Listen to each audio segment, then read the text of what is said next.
want to thank all of the representatives from the Dural area because the mayor and everybody. Mayor Christy Frago was sitting right next to Trump, but he either forgot that or did not recognize her. And either way, it was awkward. Where's Christy? Is she around? Let's see. Right here. Christy. Oh, Christy. Oh, my Christy. Boy, oh, boy. Hi, Christy. Hi, sweetie. Trump tried to recover from his senior moment, but only made it worse. You've been so great. We've been so great, and we worked together for a long time, right? Although she's so young, it's not that long. It can't be that long, but it is. 13 years? Wow. Yes, Trump and the mayor have been working together for 13 years, and she is so great, says Trump. But Trump couldn't recognize her next to him. There are multiple reports that the campaign has left Donald Trump exhausted. But this is more than exhaustion. Forgetting faces and names like this is a sign of dementia. Another sign is when you attack the very thing you engaged in a few months ago.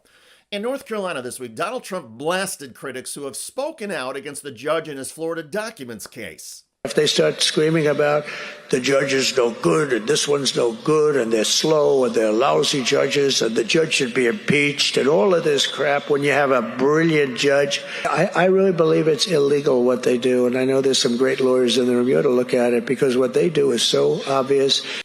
It's obvious and illegal what the people are doing in criticizing a judge, which is ironic given that over the past year, Donald Trump has repeatedly criticized the judges in his various criminal trials and lawsuits. He's a Democrat operative, and he's a disgrace to people that call themselves judges. I have a Trump-hating judge with a Trump-hating wife and family. They made up a fake case. They're fraudulent people. Our whole system is corrupt. This is corrupt, Atlanta is corrupt, and what's coming out of D.C. is corrupt. And what's left of Donald Trump's liquefied brain has arguably been corrupted. Because now Donald Trump cannot remember things that happened a few minutes ago, never mind a year ago. The cognitive decline in the Kamala Harris campaign focus on Trump's increasingly erratic behavior does seem to be moving some of the poll numbers. A recent survey by Emerson, a highly respected polling company, found that late deciding voters, or voters who made their decision in the last month, have broken for Kamala Harris 60% to Donald Trump's 36%. Longtime Democratic strategist James Carville says the data, to him, is clear. I think that Harris is going to win. Let me just say that up front, and I'm doubling down on that prediction, but could be wrong. But Carville adds that the obsession right now with polling numbers is misplaced and does not help enlighten America. We've become a nation of polling analysts. And my point is, it's 48-48. He says, I'm going to get rid of the Constitution. I don't think we should get rid of the Constitution. Why don't you just go out and report what he's saying that he's going to do? And they keep saying he doesn't mean that, and he keeps saying, no, I mean that. I'm saying what I mean. A good example is Donald Trump's pledge to deploy the National Guard or military against Americans he has repeatedly described as the enemy within.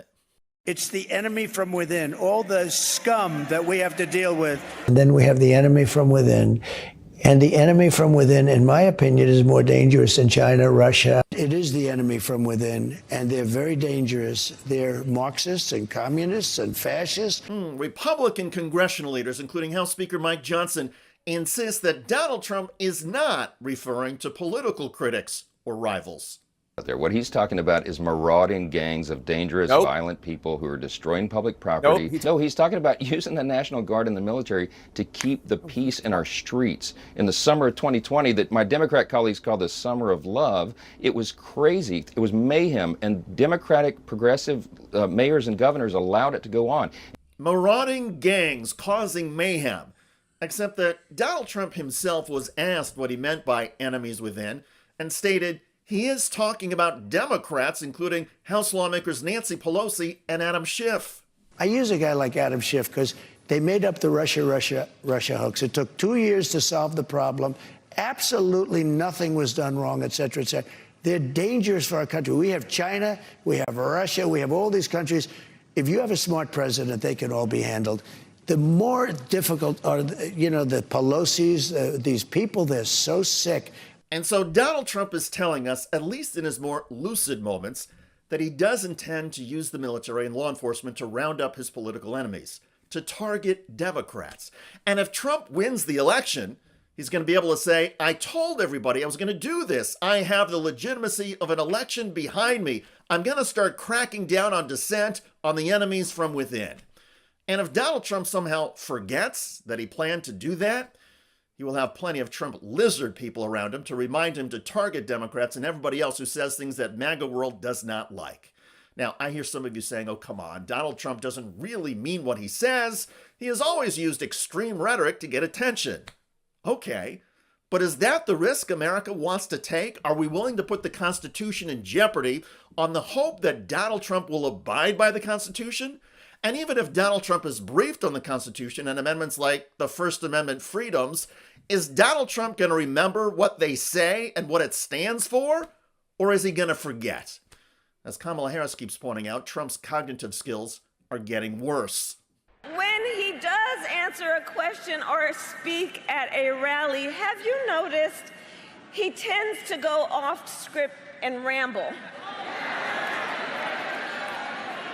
And generally, for the life of him, cannot finish a thought.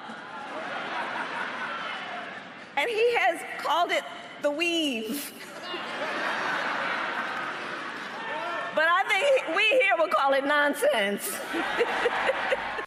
I get that Kamala Harris has to put it lightly and laugh about Donald Trump's decline, but the rest of us should take Donald Trump's erratic behavior seriously. People with dementia or similar issues can be dangerous to themselves and to others.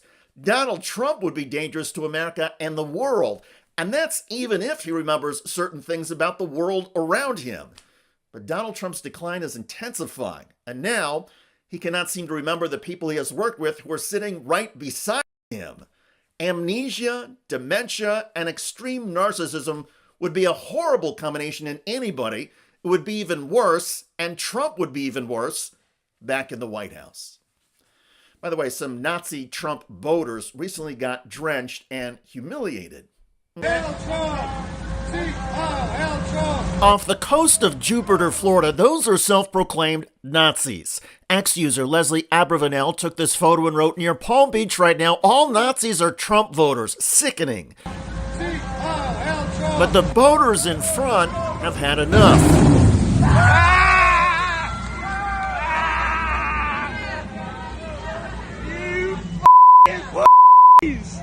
Check out that video at the link below. It generated a lot of comments on YouTube. One of the most popular is from Putatane, who wrote, I do not understand why more people on the right won't call these people out. I hear you. I look forward to reading your comments about Donald Trump losing track of things and people even right next to him. I'm David Schuster. Thanks for joining us.